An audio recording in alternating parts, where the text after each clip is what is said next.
pas si tout le monde m'entend bien. Ça va, dans le fond, super. Déjà, bonsoir à toutes et à tous. C'est vraiment chouette de voir autant de gens ce soir pour discuter de l'anarchie, d'autant plus à l'ULB où c'est un sujet qui n'a pas été abordé depuis de nombreuses années à mon avis. Ça a peut-être un petit peu changé l'institution, la secoué peut-être un petit peu. Donc moi je m'appelle Thibaut.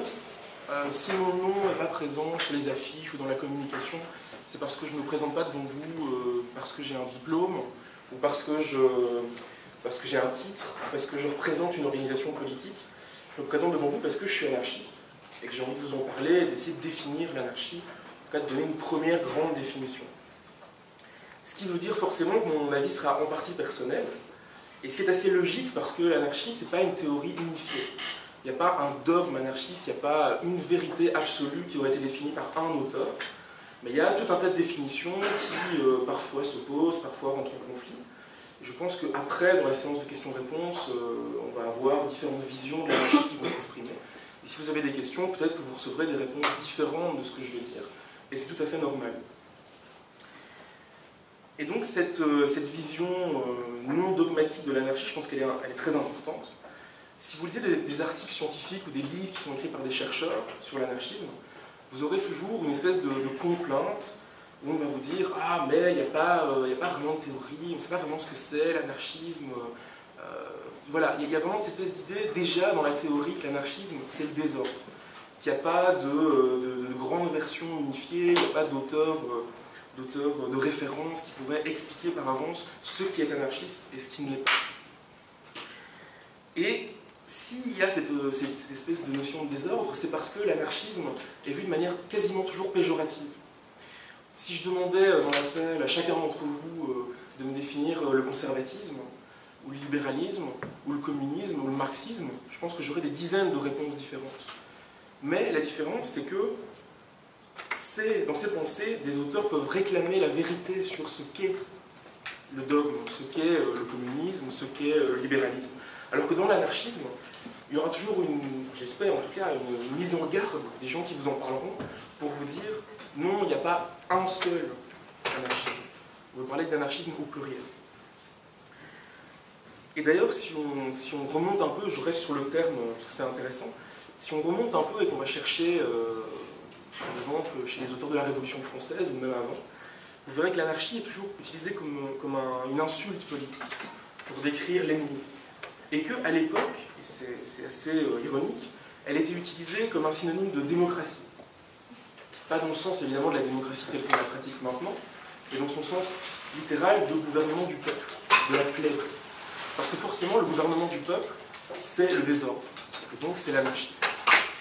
Or, on voit qu'aujourd'hui, la démocratie a complètement changé, le concept d'anarchie a complètement changé de valeur. C'est devenu le bouclier derrière lequel les élites, les gouvernants peuvent se protéger en disant non, mais il ne faut pas dire qu'il y a des différences de salaire, que certains touchent plus que d'autres, qu'il y a des riches, des pauvres, c'est populiste, tout ça. Et puis il y a la démocratie. Alors que l'anarchisme est toujours considéré comme étant le diable politique, le mauvais exemple, la chose dont il faut avoir peur, la chose qui effraie. Et donc, je vais revenir un peu plus tard sur cette dimension péjorative du mot, mais il faut bien se rendre compte que là, aujourd'hui, je vais vous donner une vision positive. Et j'en ai conscience que je suis anarchiste, donc je vais essayer de vous expliquer pourquoi, pour moi, c'est une bonne théorie. Et je ne prétends pas à une objectivité là-dessus. Je ne pense pas que dans la théorie politique, il y a une objectivité. Je pense qu'il y a des théories qui s'affrontent. Et voilà, je vais vous donner ma vision là-dessus. Je vous ai dit qu'il n'y avait pas d'unité théorique, mais alors il faut quand même définir les frontières de ce qu'est l'anarchie, ce qu'est l'anarchisme. Et pour moi, il y a trois grands principes dans lesquels tous les anarchistes se reconnaissent plus ou moins, et que je vais développer un peu plus longuement. Le premier, c'est l'anticapitalisme. Là, c'est un petit peu une évidence. L'anarchisme n'existe pas s'il n'est pas anticapitaliste, s'il ne combat pas les inégalités sociales, s'il ne combat pas le système économique tel qu'on le connaît aujourd'hui et tel qu'on l'a connu dans le passé. Alors évidemment, ça s'explique par le fait que l'anarchisme est né au XIXe siècle, dans un contexte très précis. Grosso modo, voyait des paysans et des campagnards quitter leur campagne, aller travailler dans les villes sous l'effet de la révolution industrielle, et former une nouvelle classe qu'on appelle le prolétariat. Mais ce que je vous dis là est volontairement un petit peu faux. Vous pouvez entrer, hein, il n'y a pas de souci. Ce que je vous dis là est volontairement un petit peu faux, c'est une sorte de dérivé d'un marxisme très simplifié, parce que on voit directement dans les pensées anarchistes et chez les penseurs anarchistes qu'il y a tout un tas en fait, de pauvres, tout un tas de dominés qui ne sont pas définis à partir d'une seule vision unique de la classe. Par exemple, Proudhon, qui a donné son nom à l'anarchie, était un typographe, qui travaillait dans les métiers de l'imprimerie. Une des premières fédérations anarchistes, qui était celle du Jura, était fondée par des horlogers, donc des artisans. Et si on regarde dans l'histoire de l'anarchisme, vous aurez tout un tas de mouvements qui peuvent être ouvriers, artisans et aussi paysans. Un des meilleurs exemples, c'est le mouvement de Makhno en Ukraine en 1917. Je ne vais pas rentrer dans les détails, peut-être que Jean-Michel vous en parlera un peu plus longuement, mais qui était composé presque exclusivement de paysans. Et donc là aussi, on voit cette espèce d'anti-uniformité de l'anarchisme. Elle ne prétend pas qu'il y a un seul agent révolutionnaire qui serait l'ouvrier. Elle voit la chose de manière beaucoup plus générale et beaucoup plus multiple. Donc, ce premier point, l'anticapitalisme, cette lutte contre la domination économique, elle se double d'un second point, d'un second grand principe, qui est sans doute ce qui fait vraiment la spécificité de l'anarchie, et qui est l'anti-hiérarchisme. Je pourrais dire aussi l'anti-étatisme, son caractère autogestionnaire, c'est-à-dire le refus de la hiérarchie et de la verticalité dans les organisations politiques. Les anarchistes considèrent en général qu'à partir du moment où vous supprimez le système de domination économique, si vous laissez un système de domination politique, c'est-à-dire une hiérarchie dans laquelle les gens n'ont pas tous la même valeur, le même pouvoir, en fait vous ne réglez pas le problème. Et vous ne faites que changer de maître. Peut-être décider d'avoir des maîtres différents, mais vous restez avec des maîtres. Et le principe même de l'organisation des sociétés en Occident, au XIXe siècle et aujourd'hui, c'est précisément la hiérarchie. Alors ce qui est intéressant, c'est qu'historiquement, là aussi je vais aller très vite, on voit la distinction dans le mouvement révolutionnaire, donc entre ce que moi j'appelle les socialismes révolutionnaires, c'est-à-dire, pas dans le sens du mot socialisme maintenant, hein, bien clair, dans le sens qu'il avait au XIXe siècle, c'est-à-dire des théories politiques qui veulent sortir du capitalisme et fonder le socialisme, une société différente, une société égalitaire. Quand le socialisme révolutionnaire naît, il va immédiatement se diviser en plusieurs tendances. Et un de ces moments de séparation, c'est quand, au sein de la Première Internationale des Travailleurs, donc une organisation qui regroupait des militants révolutionnaires à travers l'Europe, qui avait pour but de coordonner plus ou moins les actions et ce qu'ils faisaient, a discuté des moyens de faire la révolution. À ce moment-là, il y a clairement une scission entre ce que les anarchistes vont appeler les autoritaires et les anti-autoritaires, sur comment est-ce qu'on fait cette révolution. Est-ce qu'on doit la faire pour les travailleurs, avec un parti, une organisation révolutionnaire, ou est-ce que les travailleurs doivent la faire elles-mêmes et s'organiser comme ils ont envie de s'organiser? Et au moment de cette scission, vous avez deux personnages qui incarnent ces deux camps. Tout ce que je vous dis là est assez simplifié, parce qu'évidemment, c'est plus complexe que ça, il y a beaucoup de gens impliqués là-dedans. Mais c'était Marx et Bakounine. Je pense que Marx, je n'ai pas besoin de préciser qui c'est, vous avez tous une idée. Bakounine, c'est un théoricien anarchiste russe, qu'on considère comme étant un des grands penseurs de l'anarchisme, parce qu'il a formalisé certaines choses. Mais donc, dans cette lutte entre les deux camps, et malheureusement pour un anarchiste, les autoritaires vont gagner.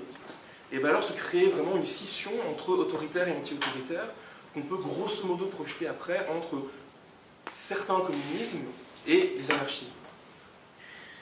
Ce qui est assez amusant d'ailleurs, c'est que déjà à l'époque, Bakounine écrivait que si on instaurait un socialisme économique, l'égalité économique entre les individus d'une société, mais qu'on y mettait une forme d'État très puissant, très centralisé, très vertical, on obtiendrait une forme de domination qu'on n'a jamais connue dans l'histoire humaine.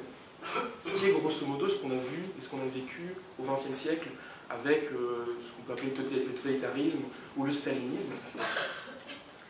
Et donc c'est intéressant parce que les anarchistes ont toujours été, d'une certaine manière, des prophètes très peu écoutés. Ils avaient souvent raison, mais en étant vaincus. C'est quelque chose qu'on retrouve dans toute l'histoire, donc une fois je ne vais pas rentrer forcément dans les détails.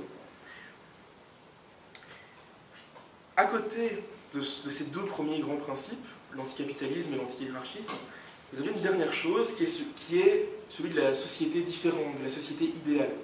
Les anarchistes veulent une autre société. Alors évidemment, ils ne veulent pas la même société que d'autres courants comme le communisme. Ils veulent une société où tout s'organise de manière horizontale, sans pouvoir, sans verticalité.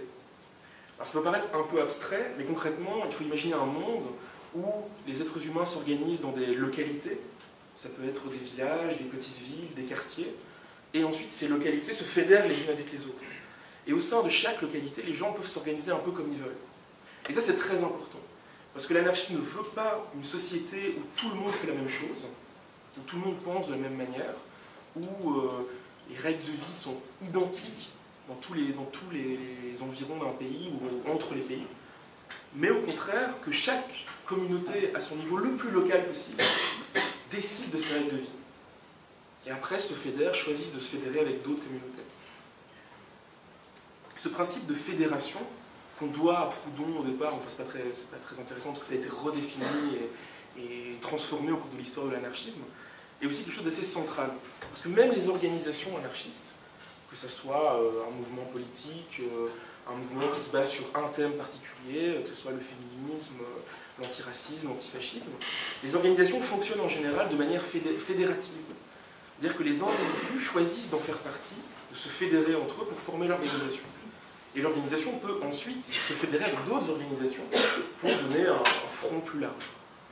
Et cette idée de fédération va complètement à l'encontre d'une autre vision révolutionnaire qui serait plus téléologique, c'est-à-dire qui annoncerait une fin à l'histoire, à l'action politique, et qu'on retrouve par exemple dans une certaine forme de marxisme, qui voudrait en gros que le capitalisme, de par ses propres contradictions, se détruise lui-même, et produise lui-même le mouvement ouvrier et ses contradictions.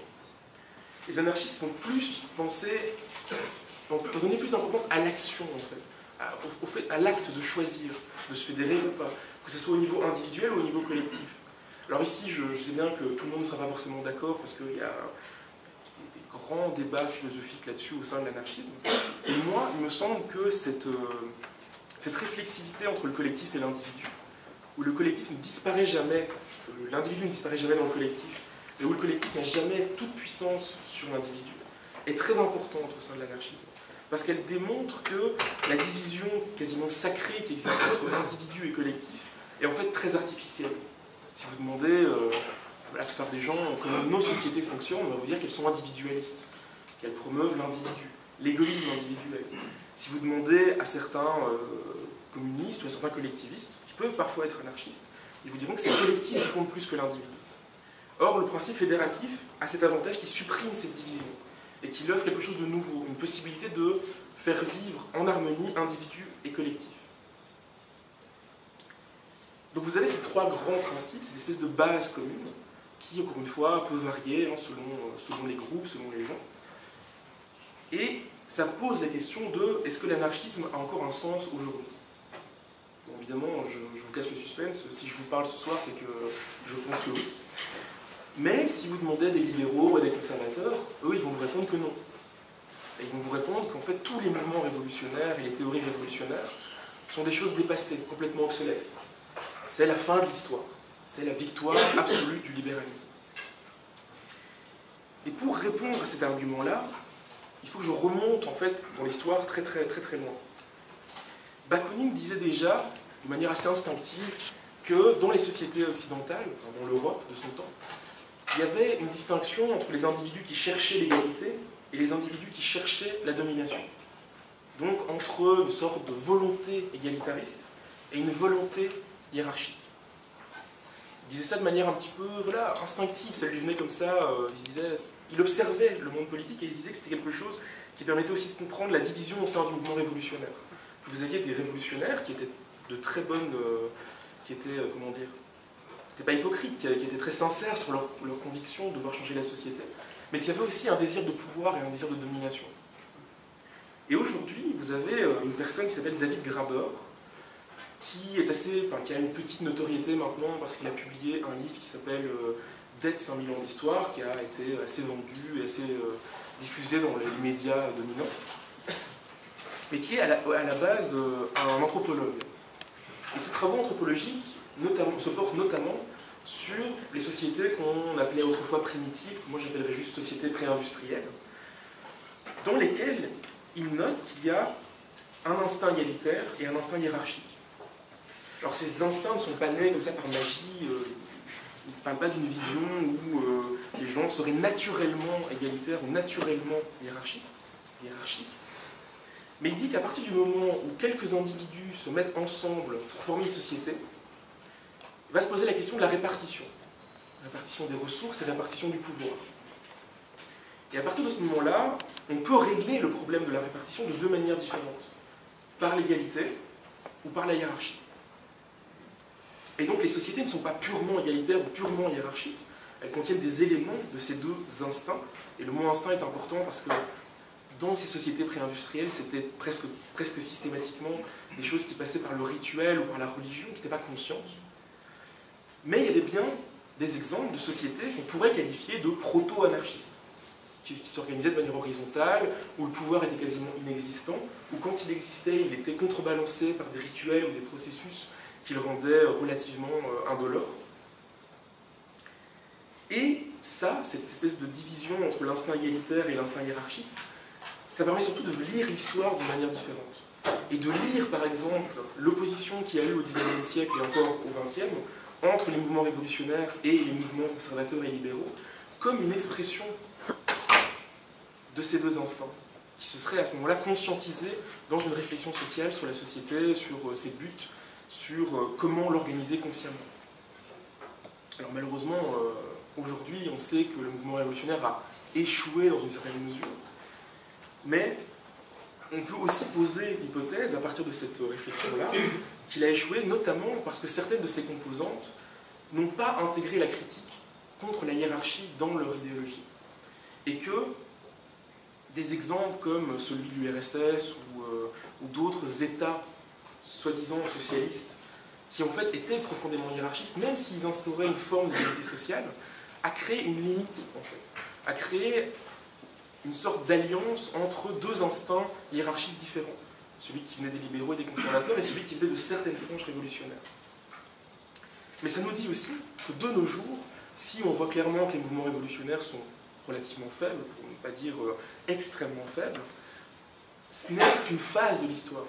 Un moment où l'instinct hiérarchique est devenu tellement puissant dans nos sociétés. Et je pense que n'importe qui dans cette salle peut réfléchir un instant et voir que dans toute son histoire, que ce soit à l'école, que ce soit au travail, que ce soit dans n'importe quelle activité sociale qu'il a eue, on lui a présenté un monde hiérarchisé. On lui a présenté un monde où l'égalité, l'horizontalité était la pensée de base, l'imaginaire de base. Et c'est vrai aussi, par exemple, dans cette université. Si vous réfléchissez un petit peu, vous voyez bien qu'elle fonctionne de manière très verticale. Et même, pour avoir été un syndicaliste étudiant pendant un certain nombre de temps, de manière de plus en plus verticale. Et donc tout cet univers de hiérarchie, forcément pousse les individus à croire que c'est un état normal des choses. C'est un argument qu'on entend beaucoup quand on parle avec des libéraux, des conservateurs, qui vont vous dire non mais c'est la nature de l'homme d'être comme ça, de vouloir dominer son prochain, de vouloir être au-dessus de son prochain, d'être mieux traité que son prochain. Or, dans cette vision précise, ce n'est pas le cas. Et puisque j'en suis à ce qui se passe de nos jours, je vais reprendre cette espèce de division en trois, capitalisme, hiérarchie et idéal de société, pour vous expliquer pourquoi, à mon avis, l'anarchie est toujours une solution, est toujours une théorie politique qui est efficace et qui est utile dans notre temps historique à nous. Bon, d'abord sur le capitalisme, je ne vais pas détailler en profondeur, je pense que tous, vous avez conscience qu'il est toujours là, qu'on vit toujours dedans, qu'on le subit toujours. Mais c'est vrai qu'il a changé, il s'est transformé. Et on peut dire que les formes dans lesquelles on voit la domination économique ne sont plus exactement les mêmes que celles qu'on voyait au XIXe siècle. On n'a plus cette image des travailleurs manuels extrêmement exploités, du mineur ou de la femme travaillant dans une industrie de textile, je prends ces exemples au hasard. Mais est-ce que vraiment la différence est profonde? Aujourd'hui, on a la précarité, le chômage de masse. Le patron a toujours à peu près le même pouvoir économique. Il contrôle le salaire, il contrôle votre capacité de survie économique. Et surtout, si aujourd'hui on a en partie régler le problème de la misère extrême, parce qu'effectivement on ne vit pas dans un monde qui est exactement celui du XIXe siècle, c'est aussi parce que l'Occident vit sur le dos d'autres parties du monde, et que le néocolonialisme permet d'exporter notre misère sociale en échange des biens qu'on ramène d'autres parties du monde qui sont exploitées. Donc ça, voilà, la domination économique est toujours là, même si elle a pris de nouvelles formes, même si elle a réussi notamment à transformer son discours, elle est toujours présente. Mais pire que ça, si vous prenez le deuxième principe, celui qui combat la verticalité, l'État, la hiérarchie, vous voyez qu'on est dans un monde qui n'a jamais été aussi bureaucratique. Tout au long de ces 2 derniers siècles, l'État n'a cessé d'augmenter son pouvoir sur différentes facettes et différentes dimensions de la vie humaine. Là encore, c'est vraiment un exercice très simple. Si vous réfléchissez un instant, vous verrez que vous n'avez pas un seul moment dans votre vie où vous n'agissez pas en fonction de certains règlements qui vous sont donnés. En grande partie par l'État. Quand je dis État, ça peut aussi vouloir dire l'Union européenne, qui au fond n'est qu'une sorte d'alliance d'États, de supra-États en devenir, mais qui édicte aussi des règlements qui vous concernent. Ça marche également à tous les niveaux. L'entreprise se bureaucratise, notamment à travers les formes de new management, le contrôle de l'employé qui passe de sa forme purement coercitive à une forme de contrôle psychologique. À tout un tas de processus qui sont mis en place pour essayer de contrôler les affects, les émotions des travailleurs pour les rendre plus productifs. Et qui, c'est une grande surprise, finissent au contraire par le rendre moins productif. Parce que plus les travailleurs sont encadrés, plus les travailleurs perdent le contrôle sur leur travail, sur pourquoi ils produisent, comment ils produisent, pour qui ils produisent, et moins ils ont envie de travailler. Ça génère un rapport particulièrement délétère au travail qui devient une corvée absolue. Et c'est aussi quelque chose qui est très général dans nos sociétés, de voir qu'on essaye d'échapper le plus possible au travail. Ce qui, en passant, est aussi quelque chose que l'anarchie a défendu pendant très longtemps. Vous avez tout un courant de l'anarchie qui défend le droit à la paresse, c'est un terme qui existe et qui a été défendu. Mais donc, vous avez cette bureaucratie que vous pouvez voir aussi à l'ULB. Je prends cet exemple complètement au hasard. Il est impossible, si un étudiant le veut, de placarder une affiche n'importe où. C'est interdit. Il est impossible de louer un auditoire sans donner les raisons pour lesquelles on le loue. Ce qui en soi est assez étrange, parce que dans une université où on se prévaut du principe de libre examen, ce genre de choses, en fait tout est contrôlé.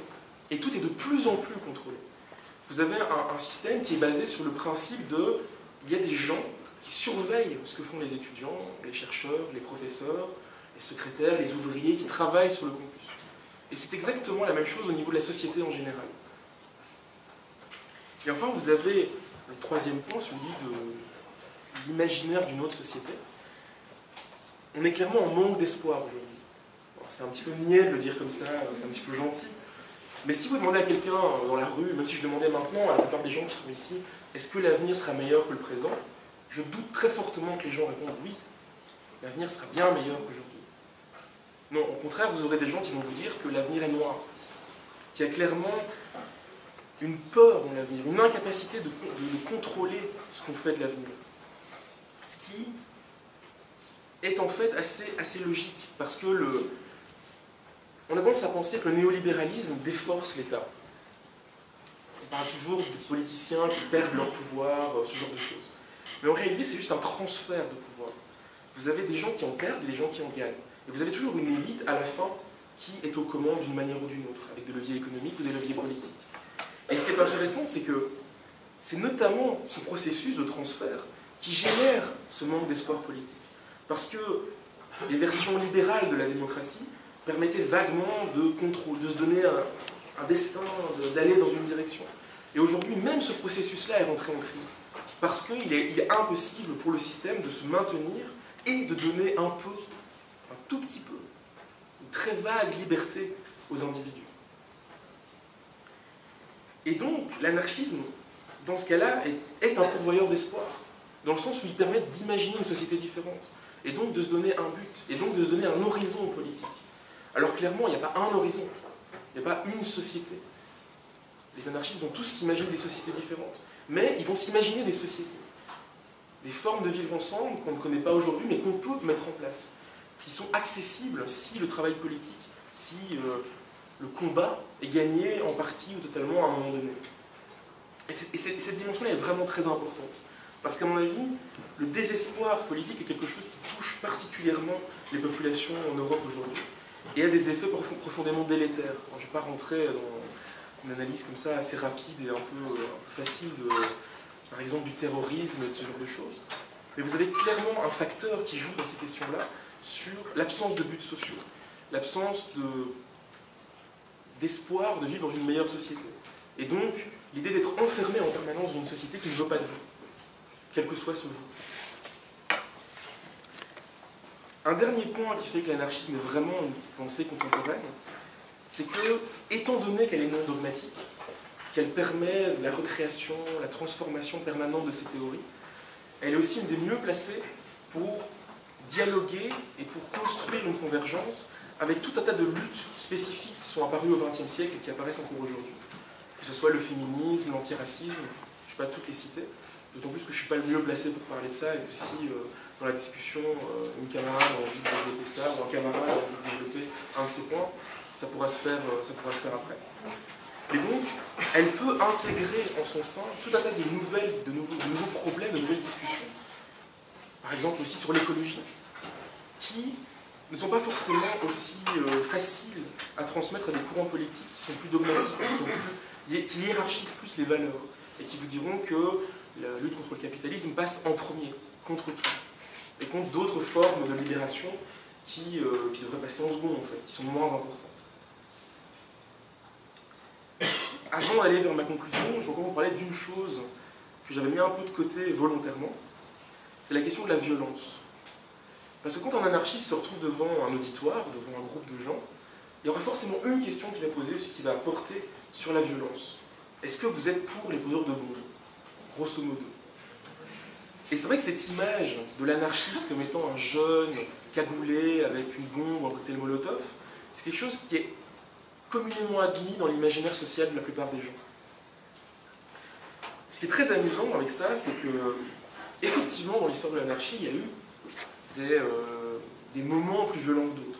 Notamment à la fin du XIXe siècle, tout un courant qui s'appelait la propagande par le fait, qui voulait changer les choses immédiatement et qui donc notamment proposait d'attaquer des banques pour récupérer l'argent pour la lutte, qui proposait de tuer des politiciens.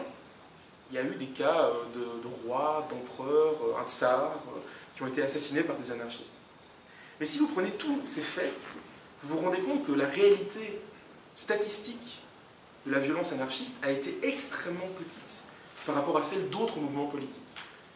Et par exemple, les suffragettes, qui étaient un mouvement, la première vague du féminisme pour l'égalité des droits, a posé plus de bombes entre 1913 et 1914 que les anarchistes précédemment. Mais ça, personne ne le sait. Parce qu'on ne se représente pas les suffragettes comme étant un mouvement violent, un mouvement politique violent. Par contre, on se représente l'anarchisme comme étant un mouvement politique violent. Je ne dis pas que les suffragettes étaient un mouvement politique violent. C'était un mouvement extrêmement complexe avec différentes strates, parfois bourgeoises, parfois plus prolétaires. Mais ce que je veux dire, c'est que l'anarchisme n'est pas un mouvement fondamentalement plus violent que n'importe quel autre mouvement de contestation politique. Et ça pose la question, de la même manière, si on demande, imaginons qu'aujourd'hui dans cet auditoire, il y a eu une conférence, je prends complètement au hasard, d'un professeur de Solvay, qui vous aurait expliqué que le libre-échangisme est une très bonne chose. Et qui vous aurait parlé un peu de l'histoire en vous disant, chaque fois qu'on a fait du commerce, les gens étaient plus libres. Est-ce que quelqu'un lèverait la main en lui demandant, oui mais alors vous justifiez la traite négrière et le colonialisme? Personne ne fera ça.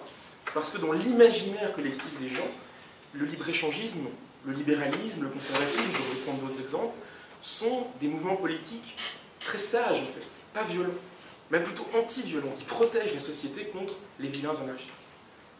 Et ça c'est quelque chose qu'il faut vraiment comprendre, c'est que l'image culturelle de l'anarchiste, qui peut parfois être utilisée, il y a des gens qui utilisent cette image, qui volontairement utilisent ce cliché entre guillemets pour choquer, pour faire bouger, pour secouer la société. C'est une approche qui est tout à fait possible. Mais cette image, en fait, n'est pas du tout une image qui révèle ce qu'est l'anarchie dans son ensemble. Comme n'importe quel mouvement révolutionnaire, l'anarchisme ne règle pas la question de la violence. Vous avez au sein de l'anarchisme des pacifistes, des désobéissants civils, des gens qui vont dans des black blocs, des gens qui promeuvent la violence sous forme parfois de bombes ou de destruction de mobilier urbain. Vous avez tout ça. Et c'est pas moi, en tant que personne, qui vais dire à ces gens, vous n'êtes pas anarchiste. Je ne vais pas dire à quelqu'un qui jette un caillou sur un flic, vous n'êtes pas un anarchiste. Et je ne vais pas dire à un pacifique qui ne jettera jamais un caillou sur un flic, vous n'êtes pas anarchiste. Parce que, justement, on ne veut pas hiérarchiser en notre sein les bonnes ou les mauvaises visions. Et c'est vraiment quelque chose de très important. Voilà. Je vais juste terminer en vous disant que s'il y a une chose que j'ai envie que vous reteniez de tout ce que je vous ai dit, et encore une fois c'est très personnel, c'est que l'anarchie ce n'est pas l'anomie, ce n'est pas l'absence de normes, ce n'est pas l'absence de règles ou de contraintes, ce n'est pas l'absence d'ordre. Une phrase célèbre d'un anarchiste que je ne citerai pas, c'est l'anarchie c'est l'ordre sans le pouvoir, moins le pouvoir. Et effectivement, les anarchistes se donnent leurs contraintes, c'est ça leur forme de liberté. En organisant la société, ou en expérimentant, en agissant, ils vont se donner eux-mêmes les limites de leur action. Et c'est en ça qu'ils sont en fait plus libres. D'où le fait que l'anarchisme constitue de nouvelles normes, qui sont basées sur l'égalité sociale, l'égalité politique, qui au fond, finalement, veulent créer une harmonie au sein de la société, entre les individus et le collectif, entre l'égalité et la liberté. Je vais terminer là-dessus et vous vais passer la parole à mon camarade Jean-Michel.